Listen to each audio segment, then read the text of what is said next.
If we look at sales figures, BMW is the clear leader in the Maxitrail segment. Many people choose this bike as a travel companion, especially when they have the adventure option with a larger fuel tank like the legendary Dakar bikes of the 90s. Aesthetics aside, the recently launched R1300GS Adventus receives a series of improvements compared to its predecessor to continue fighting for leadership in this sub-segment. I said improvements. Are they really improvements or is it marketing? How does it compare to some of its competitors?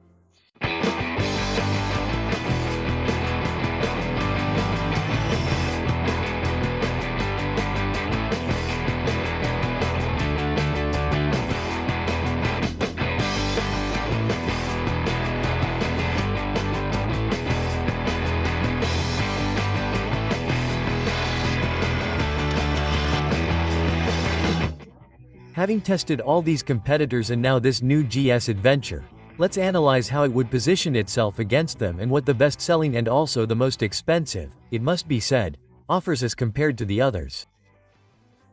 In terms of engine structure, the KTM 1290 Superpencher S has a 1300 cm twin-cylinder, although in this case it is a 75 BNV and not a boxer with variable valve timing.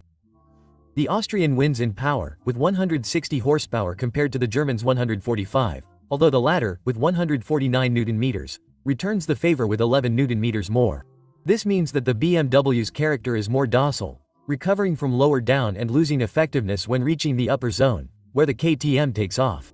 Of course, maximum driving modes and electronics. In fact, all the contenders in this comparison have them, so we won't go into more detail on this subject. In the chassis, the brand's Evo telelever and the Evo for electronically controlled lever define the typical BMW character on the road, with easy, comfortable operation and suitable for all audiences, although the KTM is not far behind with the more traditional semi-active VP, but more effective if what we are looking for is aggressive riding.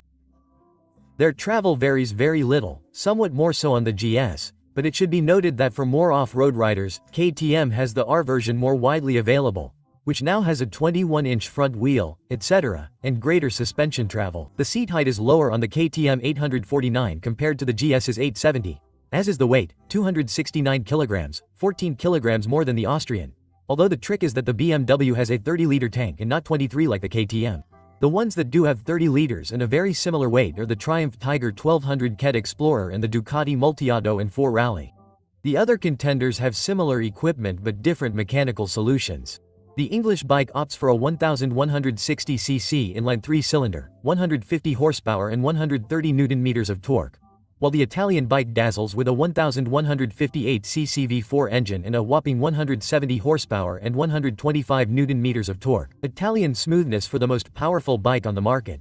Semi-active suspensions on both models with the same travel, 200 mm on both axles, 19-inch front wheels, ground clearance, 850 on the Triumph, 870 on the Ducati, the same as the BMW in this case and the same as the KTM. Triumph also sells a Rally Explorer version with 21-inch wheels and a 30-liter tank. One thing that many of you value is the type of transmission they mount. While KTM and Ducati opt for high-performance chains, Triumph and BMW opt for the cardan shaft. Which system is better? Well, the discussion is divided by neighborhoods and you already know that there. Today we will not enter into this controversy. If necessary, we will leave it for another day. ABS. For curves, more or less traction controls.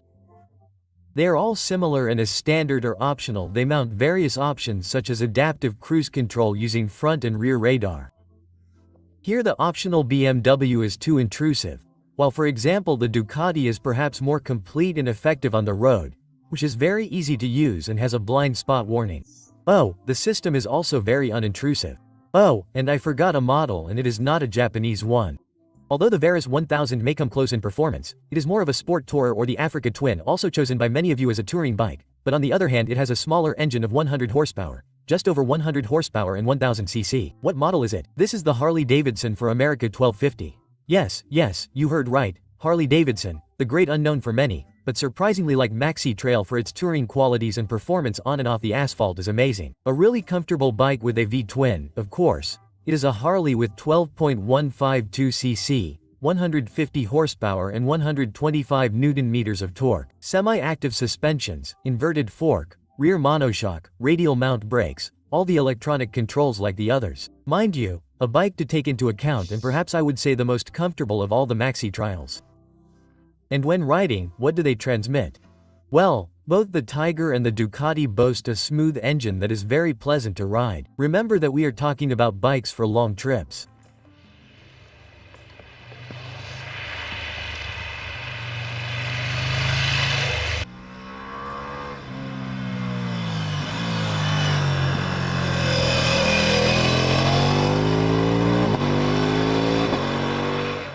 The twin cylinders are somewhat coarser. Surprisingly, the noise level of the BMW at low speed is not very typical of the Boxer, but hey, it is a matter of the shift cam.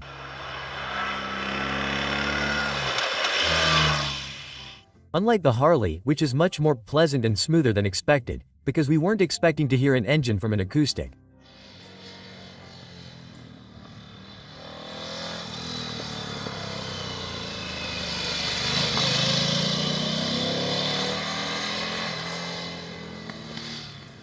The suspensions are excellent in all cases, with a more distinct character on the BMW thanks to or because of, depending on whether you like it or not, the evil lever and the para lever, which make the bike very easy to handle although they don't transmit the manufacturer's feeling. It's a great system for 90% of the users who are going to buy the GS. Another point is the braking. Although we are talking about radial calipers with discs larger than 300 mm, the Brembo's dilemma of the Tiger and the Multi are the best of the best, closely followed by the KTM and the Harley-Davidson, with the BMW falling a little further behind with a slightly improvable feel. On the road, comfort is excellent on all, with a good connectivity screen in all cases.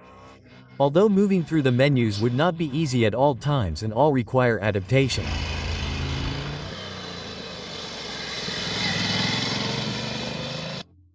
In short, these are 5 great travelers, each with its own distinctive style. Sporty and exclusive Ducati, furious and versatile KTM, smooth and precise Triumph, comfortable and very surprising Harley and easy and comfortable BMW, and perhaps this is its success. It is a motorcycle designed to make things easy for users, although that carries a great risk.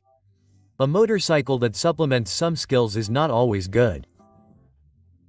And to finally decide, let's review the prices without panniers and principle.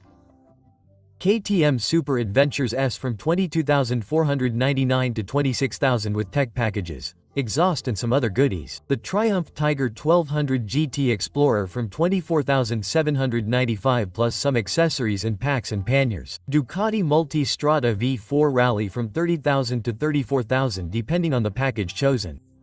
If you want to have a normal V4 for $22,000 you have it, but it is not the Rally. The Harley-Davidson Pan America 1250. Apart from the $22,400 to $31,500 of the CVO equipped with every luxury detail, bumpers and everything you can think of. And finally this BMW R1300GS Adventure from $24,450, but you won't see a single one on the street. I mean, they'll cost at least $25,000 or $26,000. And if you want to ride one of this expensive unit, you'll have to go up to $32,000 and something. Another day we'll talk about motorcycle financing systems, the main reason why a €32,000 motorcycle is accessible to so many people.